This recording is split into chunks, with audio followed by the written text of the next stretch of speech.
Wow, has a lot changed in the last 24 hours. I'm sitting here on Sunday morning making this video, and at this time yesterday, I had already started to make the video in terms of what was going to be a final preseason video with a look ahead to the regular season, going over what I thought the wins and losses were going to be this year, and really sort of had everything penciled in, had my notes made, was ready to do it. And then everything changes when the news drops yesterday that the Eagles have traded Sam Bradford to the Minnesota Vikings. And that basically changed everything. Hey Eagle fans, it's EaglefanKarl, and this is going to be my final preseason video with a look ahead to the regular season and what I said, like again, sort of the wins and losses that I see for this season. But before we get into that, we got to talk about the big news that Sam Bradford has been traded to the Minnesota Vikings for a first-round pick and a conditional fourth-round pick. Obviously, talk about my reaction first. Initially, I had some concerns about it because I was like, well, there goes the season. There's really no way we're going to be able to compete this season. I wasn't a big fan of Bradford, but I thought he gave us the best chance to win.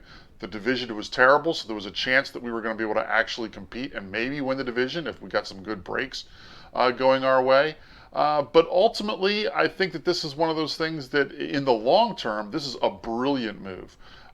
When you think about what we got back in return, it really is really a great move. And that's, as I thought about it for about 15 minutes, it really dawned on me.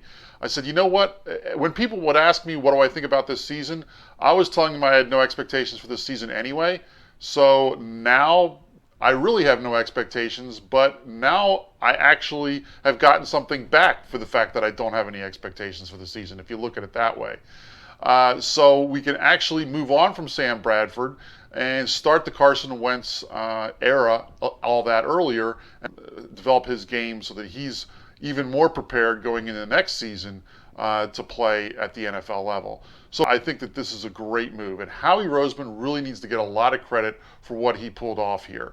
If you think about it, back when we made the whole deal for Carson Wentz, to draft Carson Wentz and move up to the second pick in the draft, what we had to give up, and then of course Sam Bradford gets all upset, and a lot of people were saying, we should trade Sam Bradford, maybe someone like the Broncos would take him or something. When people were talking about what we could potentially get back for him, people were saying, well, we'll be lucky to get like a third-round draft pick for him. Well, think about it now. We've gotten a first-round draft pick and another draft pick because a team was desperate. And I think that really is what made this whole thing happen, is the Minnesota Vikings obviously were very desperate after Bridgewater went down for the season. So I give Howie Roseman a lot of credit for making this deal. Some people wouldn't have had the guts to do it, knowing how bad our division is and the fact that Sam Bradford might have actually made us competitive for that. But ultimately, I think for the long-term success of this team, this was a great deal. That brings us to the next situation. What do we do with Carson Wentz? Report has come out that if he's healthy, he is going to start week 1 against the Browns. I don't know that I would do that. If I were Doug Peterson, I think I would sort of take a little bit different approach. The way the season is broken out, and this is sort of one of the things that early on when the schedule came out, I really hated the fact that the bye week was so early in the season. But now I think it could actually work to our advantage. Because what I would do if I were Doug Peterson, I would play Chase Daniels those first 3 games. Basically give Carson Wentz that much more time to get up to speed, get him some work with the first team in reps and practice, and really get him ready to be able to come in. And then during the bye week, you'll have 2 weeks where you can really work on getting him ready for his first game, which would be against the Detroit Lions in early October. So that's what I would do if I were making the decision. But that being said, I'm excited that the Carson Wentz era is going to start a little earlier. I'm excited to see what this kid can do. I'm excited to see if he's able to respond to really a new challenge that's been put out to him. Because, coming into this season, the team had basically said, listen, we don't expect you to do anything this year. Just sit and learn. And that has changed drastically, where they're basically saying, hey, we want you to learn on the job now. We really want you to get out there, get some experience, and see what you can do. So from that perspective, I really think that this is a great opportunity for him to show how he can adapt going forward and really be able to develop that much quicker and see how he responds to that kind of pressure. So as I said I was going to do, let's go ahead and take a look at the schedule game by game, and I'll give you my breakdown in terms of where I think the Eagles end up finishing at the end of the season and what I think their record will be. So when I look at a season, I really look at it on a four-game increment, so sort of a quarter by quarter look at the season, and then try and figure out how I think they're going to do in each of those 4 quarters. So to start the season off, I think we got a very favorable start in terms of our schedule. We obviously start at home against the Browns, go to Chicago for a Monday night game. Then we play back at home against the Steelers, have that early bye week I talked about, and then we go to Detroit for the 4th game of the season. I really think looking at these games that we can probably go 2-2 over this stretch. I think that we probably win the Browns game and lose the Steelers game. And then the Bears and Lions games, both those teams are sort of in the same position. They're sort of question mark teams, don't really know what to expect. And that's almost sort of the way I look at the Eagles this season as well. So I figure we probably win one of those games and lose one of them. My guess would be we probably lose against Chicago on Monday night, but having the bye week and having some extra days to prepare, we'll be able to figure out how to beat the Lions. So that's the way I look at the beginning of the season. And so at the end of the first quarter of the season, I'd say that we're probably going to be 2-2. Moving on to the next quarter, this is a really interesting stretch. And the NFL did a really bizarre thing with our schedule in terms of our division opponents. In this second quarter of the season, we play all 3 division opponents, and we play them all on the road. Then the NFL did the same exact thing with the last quarter of the season, where we play all 3 division opponents in a 4-game stretch, but we play them at home. So it's really sort of a bizarre way the NFL did our schedule. And if we look at this stretch, I think this is where it starts to get tough for us. I would say that we're probably going to go 1-3 over this stretch. My guess would be I think the Redskins are probably the best team in the division this year as it stands right now, especially with Tony Romo out. So I would say we lose to the Redskins. And the Vikings game was a game that before all this happened yesterday, I thought might have been able to be a win because of Bridgewater going down. But that's probably going to be a loss now. I think we could potentially beat the Cowboys in Dallas on that Sunday night game. So that I'm going to peg as a win, and then I think we probably lose at New York the following week. So I'm going to say through this stretch, we're going to go 1-3, which brings us to 3-5 on the season. It doesn't get any better for us in the third quarter of the season. The first game of that stretch, home against the Falcons. The Falcons are a real sort of inconsistent team. They play real well at home, but then they're not always that great on the road. Last year, there was times they looked horrible, but then they were the only team that beat Carolina in the regular season. So it's really hard to know what exactly to expect from the Atlanta Falcons. Since this game is in Philly, I think that this is a game we can win, so I will count it as a win. But then those next 3 games is a really tough stretch.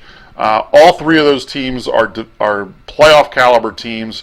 I think we end up losing all 3 of those, so I view this quarter of the season also as sort of a 1-3 stretch. So that would bring us to 4-8 at the end of the third quarter of the season.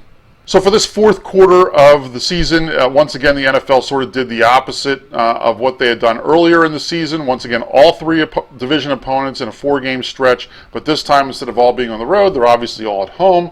And it's sort of a bizarre way that worked out. So through this stretch, I think the Redskins, like I said, are the team to beat in the NFC East. So I think that's a loss. I think we can beat Baltimore. Baltimore's just not as good as they used to be. And by that point, they may be playing out the string. So I think that's a winnable game. And then the Giants-Cowboys games at the end of the season, I think we probably win one of those and lose the other. So at that point, that would put us at 2-2 through this stretch, and for a final mark then of 6-10. So that's sort of the way I'm looking at the season going forward.